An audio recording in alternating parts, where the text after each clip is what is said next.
Hello everyone. This is Dr. Geeta Naik Vislavat, Assistant Professor of Public Administration, working at Government Degree College, Hayatnagar. Today's topic is Luther Gulick, the most important classical thinker of public administration. And this topic is a part of BA first year, first semester syllabus under public administration subject in third unit, Oriental and Classical Approach. In, in today's topic, we are going to learn the structure of organization, classical theory, contributions of Luther Gulick, lifestyle of Luther Gulick, his awards, major works, relevance of Gulick's theory, and criticism on Gulick's theory. Coming to next, he is Luther Gulick, born on January 17, 1892 at Japan, Osaka, died January 10th, 1993. The emergence of industrial revolution in 19th century needed for increase in three E's: efficiency, effectiveness. The three E's increased. So the Luther Gulick has rich experience in working of civil services and military organizations. He was greatly influenced by the writings of F.W. Taylor and Henry Fayol. The F.W. Taylor is the father of scientific management theory, and Henry Fayol was the father of principles of management and classical theory. So, the writings of these two thinkers influence is greater on Luther Gulick, and he made lot of contributions to the development of administrative thought, especially classical theory. He made different contributions for the development of classical theory, and his famous book, Papers on Science of Administration, which was published in 1937, was considered as an important landmark in the evolution of public administration, especially in the rise of classical theory. The Gulick mainly concentrated on structure of organization and synthesis of classical theory. Why he is called synthesis of classical theory? Because the Luther Gulick and Linda Ulrich both, they synthesized all the principles given by earlier thinkers. They put them in a well organized and theoretical framework. The principles given by Henry Fayol and the principles given by scientific management F.W. Taylor and other thinkers' principles, they all put together in systematic way by Luther Gulick and Lyndall Urwick. The life history of Luther Gulick. He born at Osaka, Japan in 1892, entry into politics in 1912, graduated from Oberlin College in 1914, PhD from Columbia University in 1920, secured doctorate in literature in 1939, DLitt, worked in the National Defense Council in First World War. So, working experiences, he professor of Columbia University from 1931 to 1942, President's Committee on Administrative Management from 1936 to 1938, City Administrator of New York City from 1954 to 1956, associated with Institute of Public Administration, New York for nearly 60 years from 1921 to 1962. So his total life is associated with the Institute of Public Administration. And coming to next slides, his awards. Distributed Distinguished Citizen Award of National Municipal League, Dwight Waldo Award of American Society for Public Administration, Distinguished Service Award of National Award of Public Administration, Gutenberg's Award of the Government Research Association. These are the some of the awards he got in his lifetime. His major works are Evolution of Budget in Massachusetts in 1920, the National Institute of Public Administration 1928, Papers on Science of Administration. The book was published in 1937. It is the landmark book in classical theory development and administrative reflections from World War II. It is another book which was published by Luther Gulick in 1948. Government and Administration and American Economy. This book was published in 1950, and American Foreign Policy, which was published in 1951, and Metropolitan Problems and American Ideas. In his last book, he gave the importance of public administration, how it has to change according to the situations and according to the development of the society. So here in this book, he explained the different steps and different attributes for changing public administration, and how it has to adapted by administrative thinkers and metropolitan cities, on what way they may develop in future, and how administration should cooperate or should cope up with the development. These all the things are explained in Metropolitan Problems and American Ideas of 1962.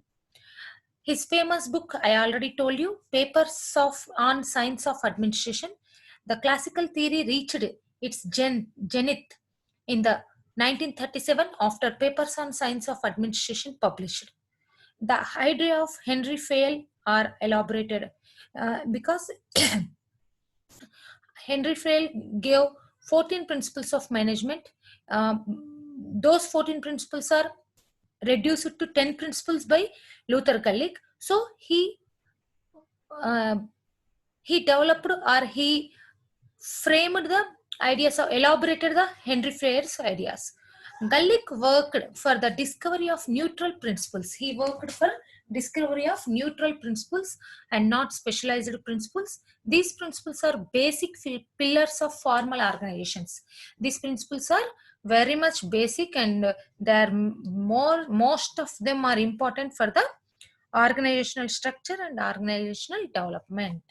Coming to next slide, classical approach.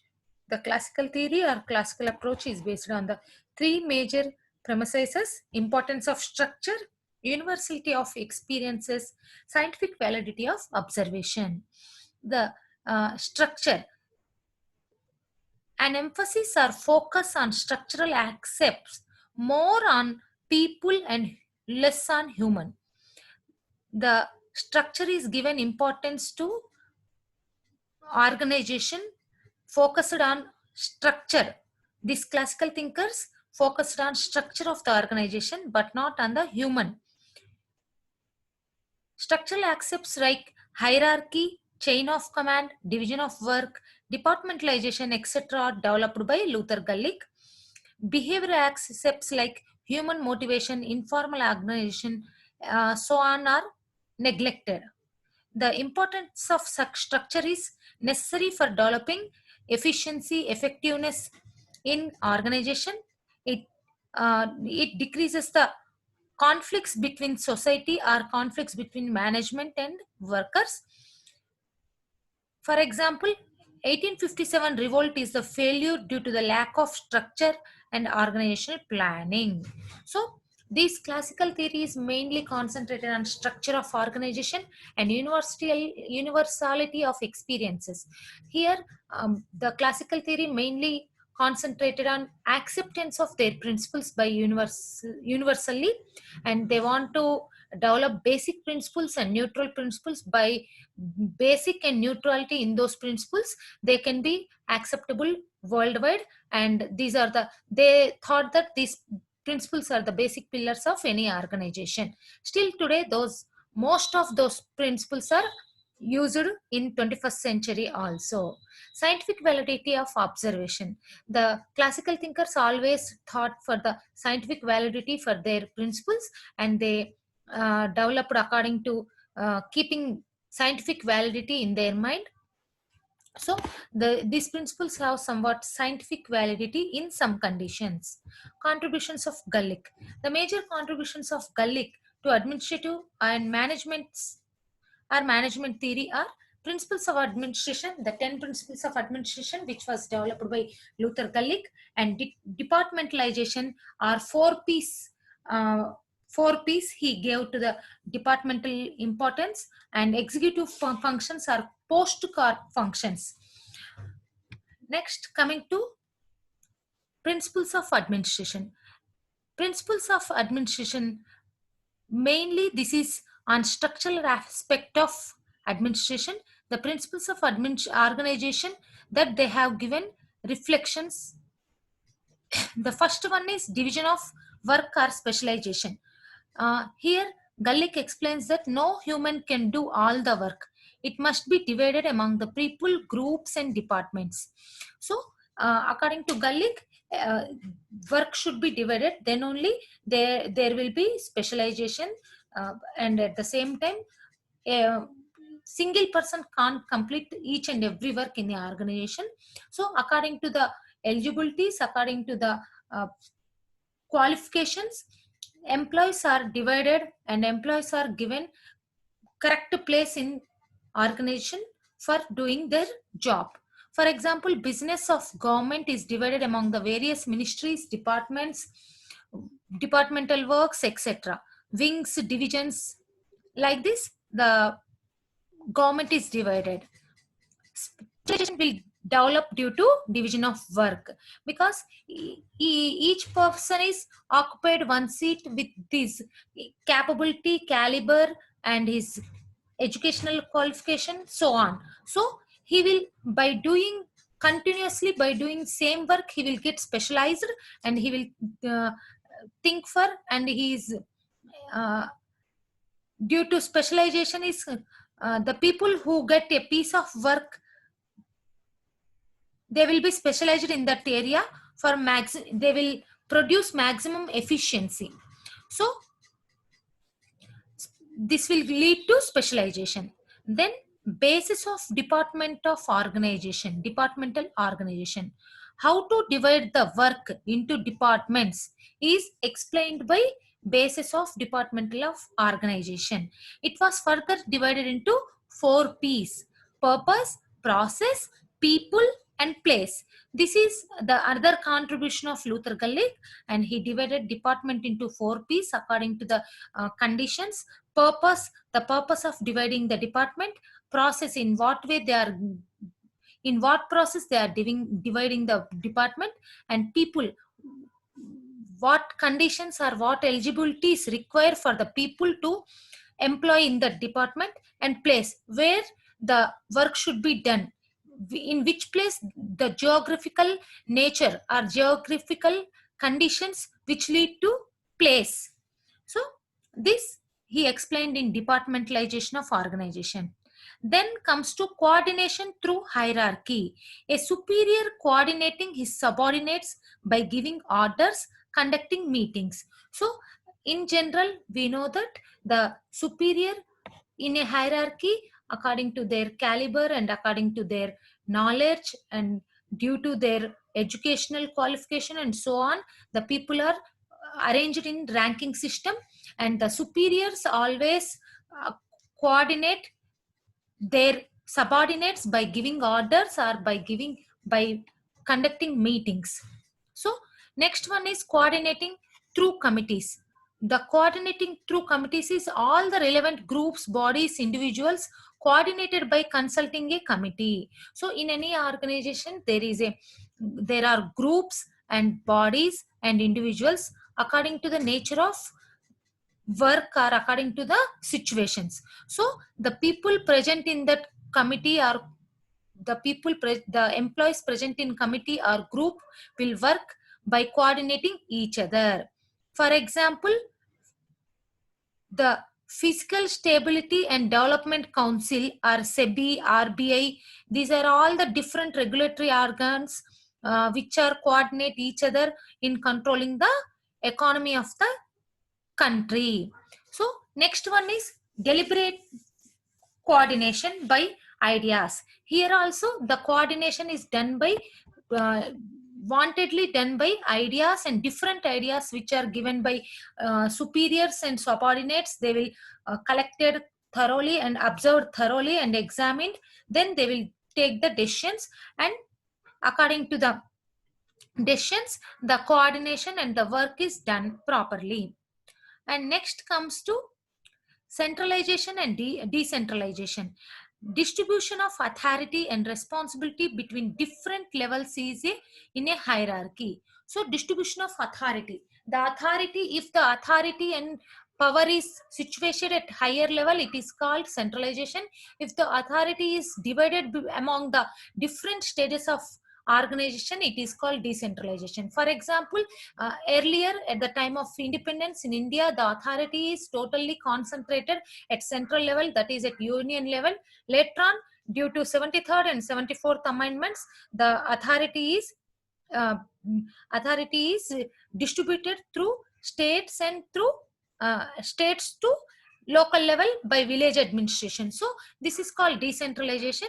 The authority is divided. Unity of command explains the single top executive. Single top executive is explained by unity of command.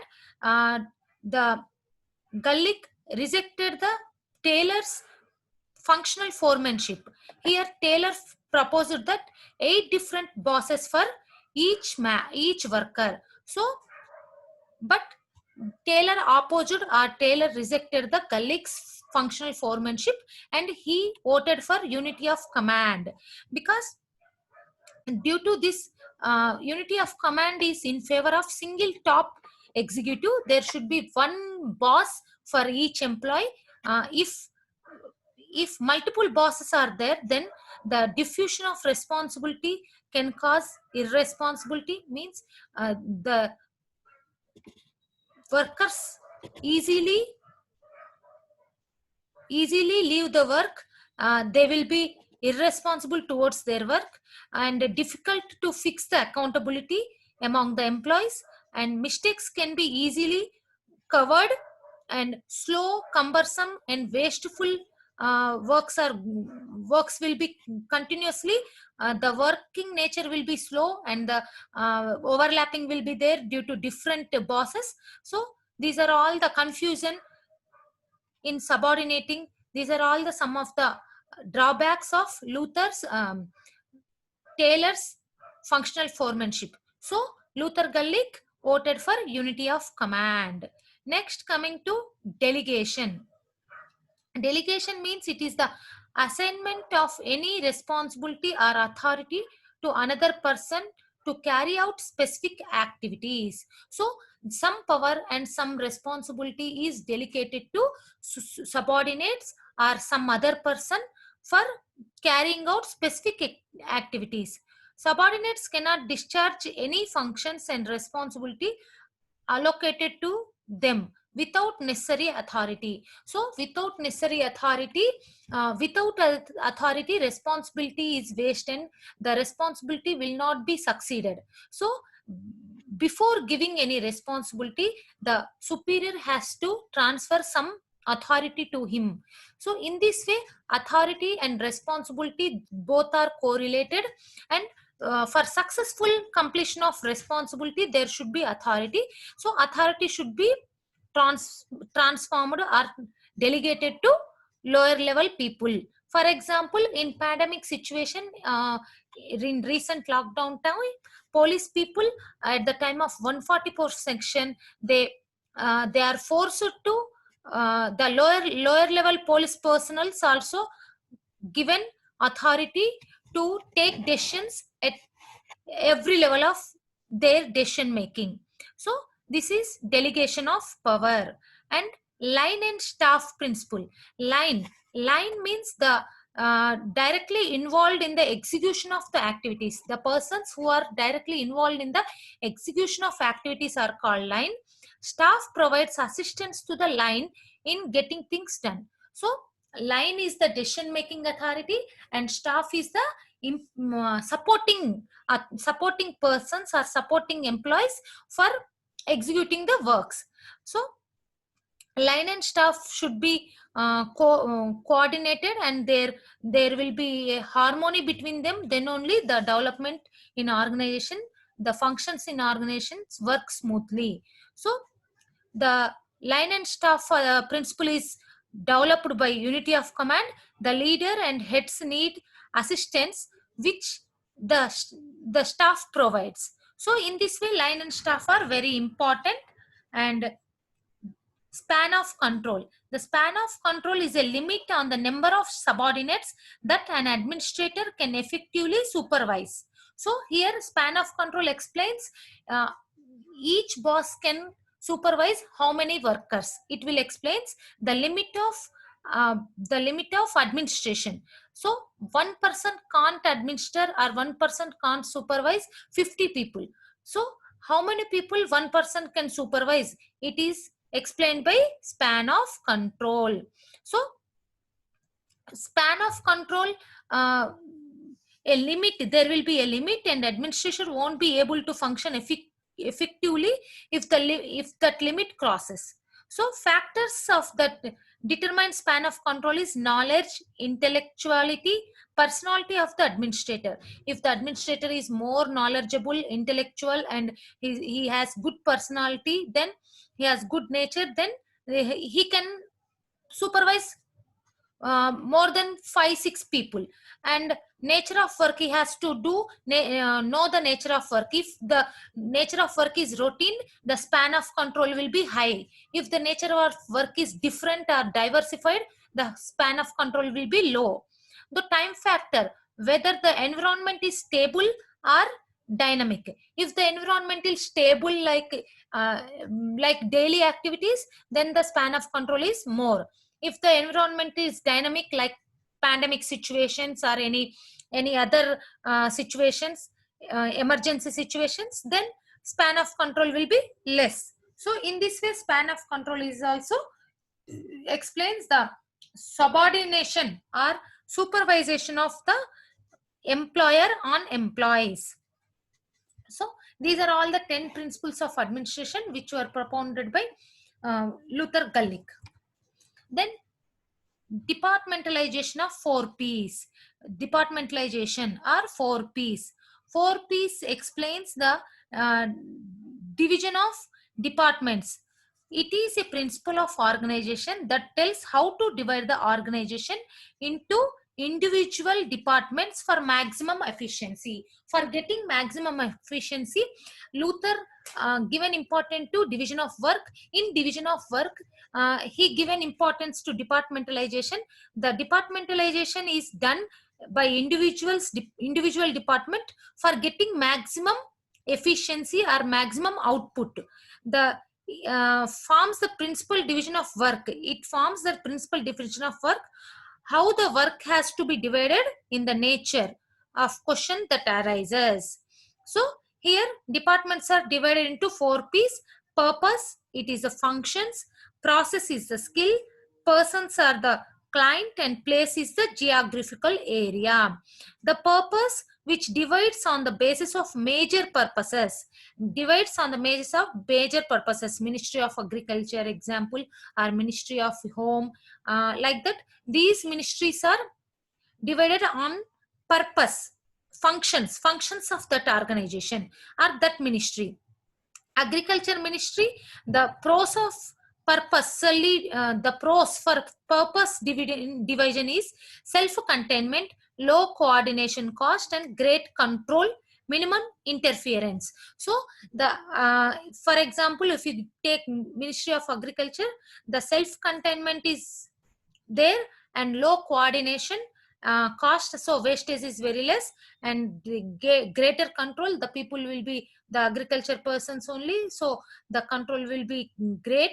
And the cons are, they can be their decisions, sometimes their decisions may be outdated, because if Ministry of Agriculture wants to take any law or wants to implement any law, or so it has to depend on Ministry of Law. So in this way, the if it personally frames the law, then the law may be outdated.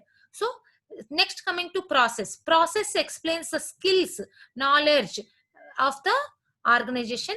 The skills or knowledge means, example is Ministry of Law. Ministry of Law will have a lot of efficiency and specialization, maximum use of labor and mass production is there, but it has to coordinate with other departments for making law or implementing or executing the law. So Ministry of Law is divided on the process and skills.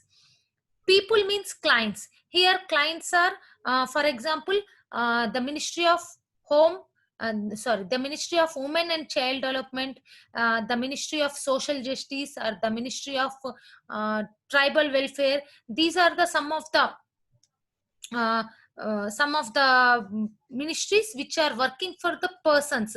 The Ministry of Women and Child Welfare purely working on the development of women and child in the country. So in this way, it is specialized towards the clients. It is specialized for those clients. For those clients only that ministry is working. And place explains the geographical conditions and geographical nature. Here, for example, Ministry of Tribal Welfare, or Ministry of Scheduled Areas, which explains the administration at tribal areas and scheduled areas, or Ministry of Northeastern States, or like that, so on. Some ministries are specially arranged. Some organizations or some ministries or some departments are specially organized for the purpose of fulfilling that geographical area needs. So in this way, departmentalization or 4Ps are divided for getting maximum output from departments. Next, coming to post-carb view or executive functions. Post-carb view or executive functions explains the functions of the supervisor or functions of the executive in an organization. It is given by a famous acronym, post-carb. The post-carb, each letter in this word have special meaning. Planning, identifying goals to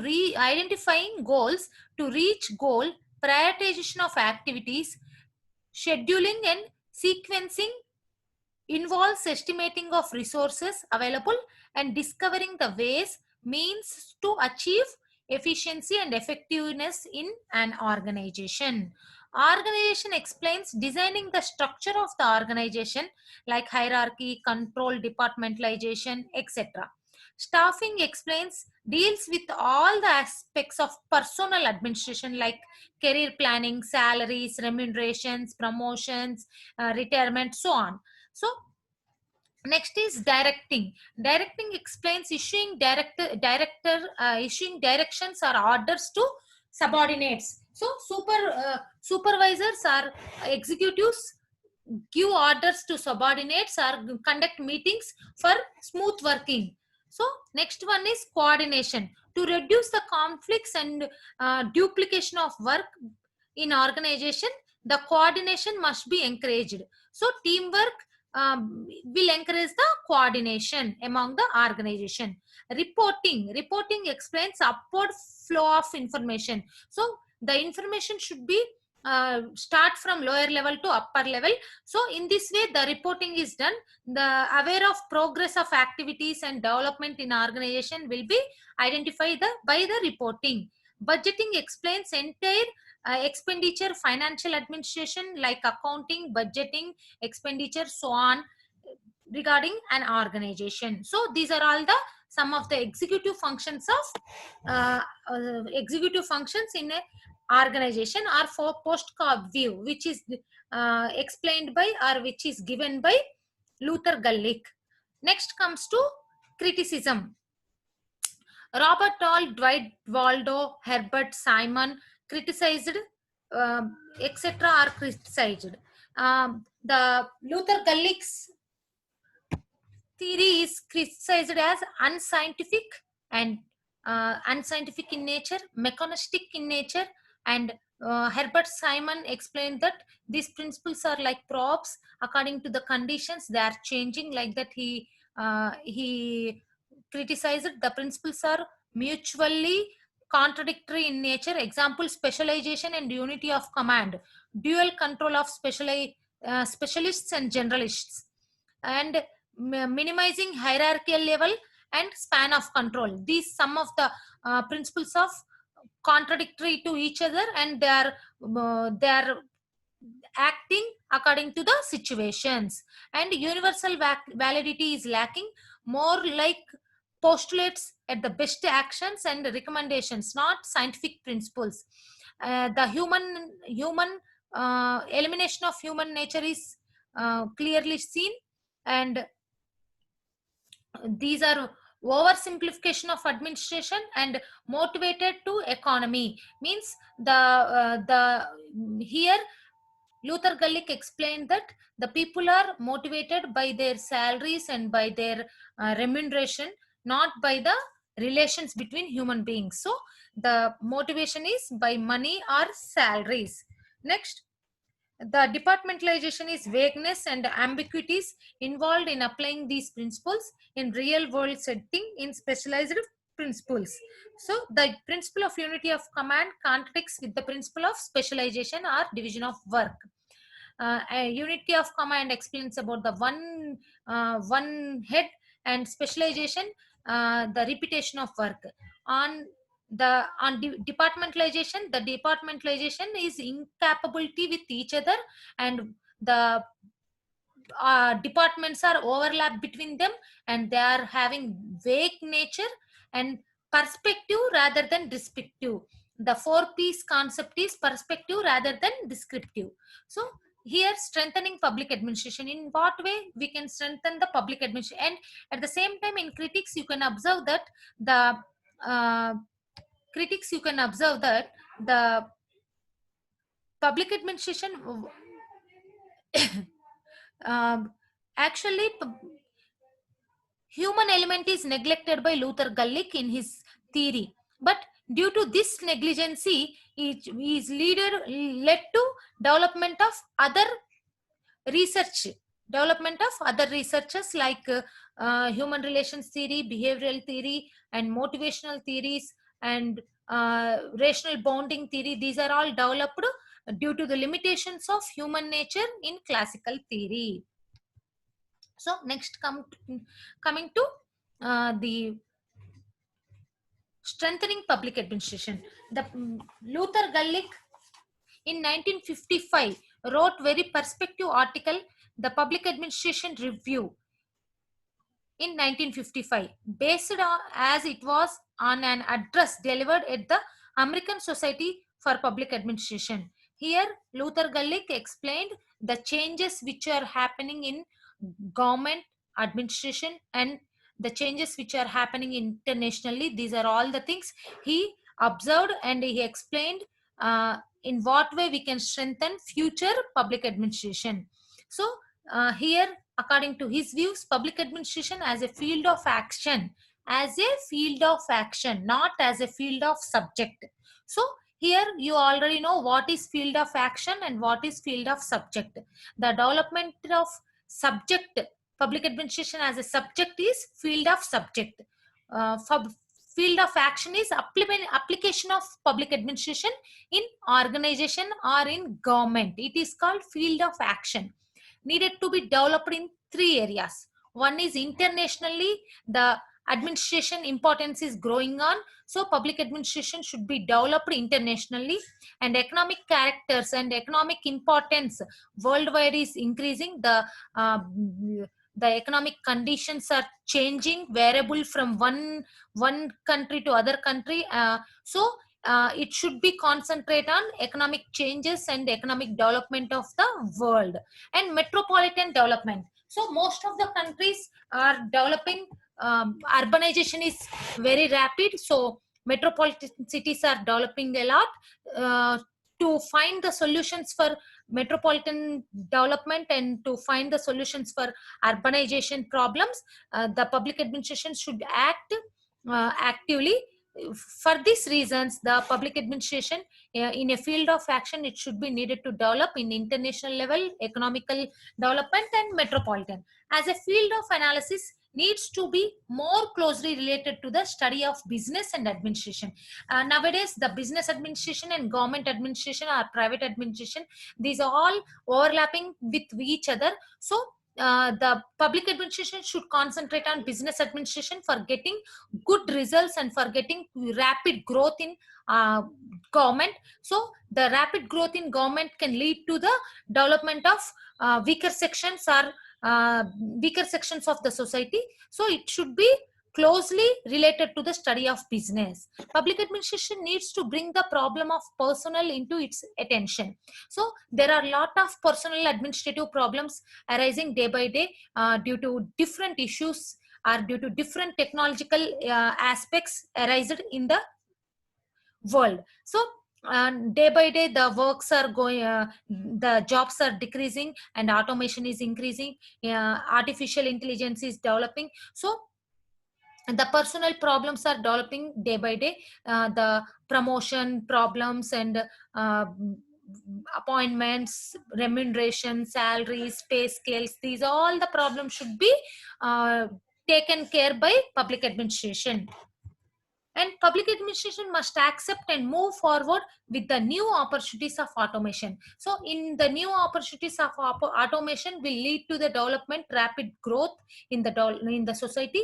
So public administration should accept those changes and it should act according to the situations. For example, in pandemic situations, the teachers are taking online classes according to the change they are changing, and they are taking they are leaving chalk and board. Now they are taking online classes for the welfare of students and for the welfare of for the welfare of society. So public administration must re-examine and reformulate its doctrine and practices with reference to use and control of the experts in public administration and private management.